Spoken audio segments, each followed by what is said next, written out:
আসসালামু আলাইকুম। আপনারা সবাই কেমন আছেন? আলহামদুলিল্লাহ আমিও ভালো আছি। গেছিলাম ধান লাগাতে। ধান লাগার যায় খুব রোদ, অনেক রোদ।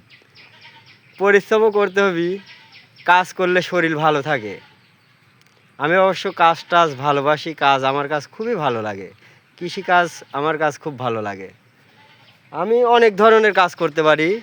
কৃষিকাজ সব রকম কাজ আমি করতে পারি বা সব রকম অভিজ্ঞতা আমার আছে।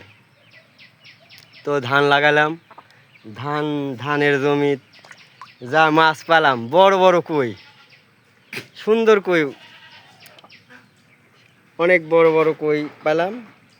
তে দেখেন, কই কিন্তু খুব ভালো লাগলো।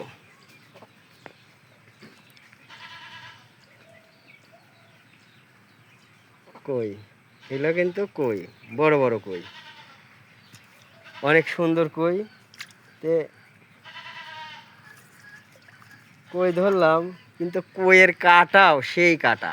এই দেখেন কইয়ের কাটা, কয়েকটা আমার হাতেও ফুটছে। তো সবাই ভালো থাকবেন, আমিও বেশি দেরি করব না, গোসল করব। সবাই ভালো থাকবেন, সুস্থ থাকবেন, আল্লাহ হাফেজ। আমার পেজটা তো একটু সমস্যা হয়ে আছে, আসলে আমার এগুলান ঠিক না। আমরা অনেক পরিশ্রমী লোক, এগুলান করা আমার ঠিক না। এখন আইসি সবার মায়ায় পড়ে গেছি। সবাই ভালো থাকবেন, সুস্থ থাকবেন, আল্লাহ হাফেজ, আসসালামু আলাইকুম।